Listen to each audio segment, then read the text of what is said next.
Verhofstadt, the Liberal group leader, coming to the United Kingdom to take part in the Brexit debate. Your passionate defence of a United States of Europe and a European army is, I know, sincerely held, and I'm sure the Liberal Democrats will be delighted. It's now been a month. It's now been a month since the last European summit. Okay. And, you know, I don't know about week being a long time in politics. There's been a sea change in that month. And I think that one event has woken people up to the folly of EU leaders, the Juncker Common Asylum Plan, the Merkel call, which led to a stampede.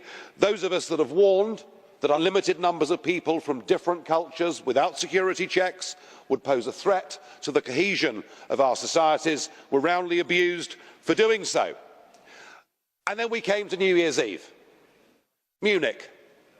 The train station, the main station, closed down because of a terrorist threat, the intelligence coming from Syria and Iraq. The very same train station that in September people had stood at, holding up their placards, "Refugees welcome." That irony was not lost on me. But it's what happened, I think, in Cologne, where we saw the mob. Up to 1,000 young males in the street sexually assaulting and harassing women.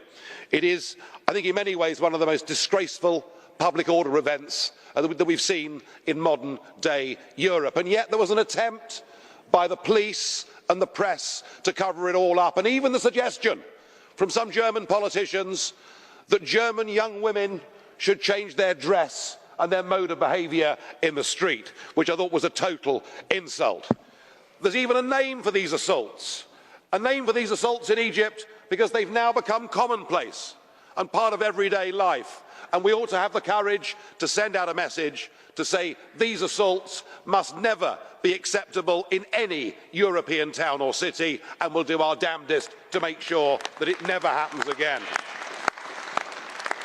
Now we go to the next European summit, and Mr Cameron's going to conclude his renegotiation. I've no doubt there'll be a compromise on the fairly minor issue of migrant benefits. I've no doubt that he will come back from that summit with a few promissory notes for the future about Britain's relationship.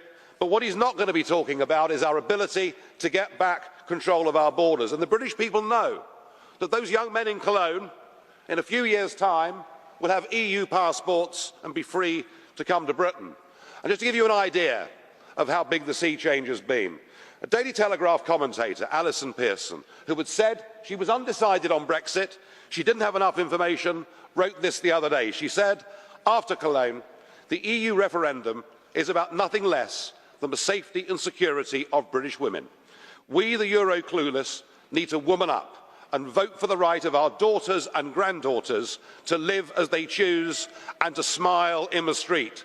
No more Mrs. Don't Know, let's get the hell out. I hope 2016 is our year of deliverance.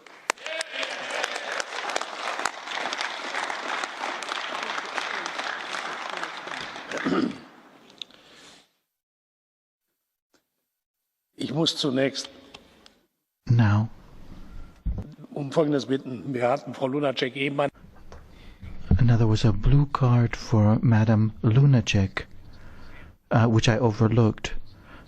So we'll go a step back, and then Mr. Verhofstadt wanted to respond to Mr. Farage, so we're taking a step back.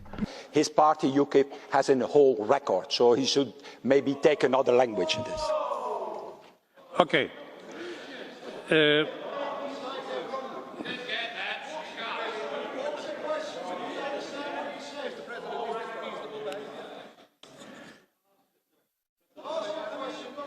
So, President, is this reasonable behaviour? We've had it more than once from this gentleman. Surely we should all be equal in this chamber and treated fairly and with decency and courtesy and respect.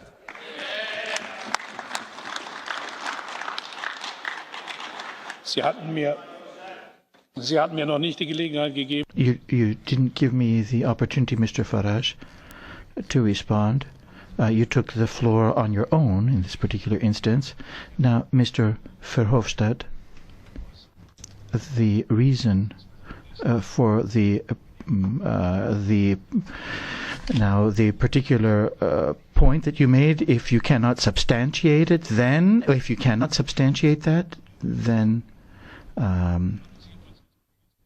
didn't frankly have the balls to put country before party.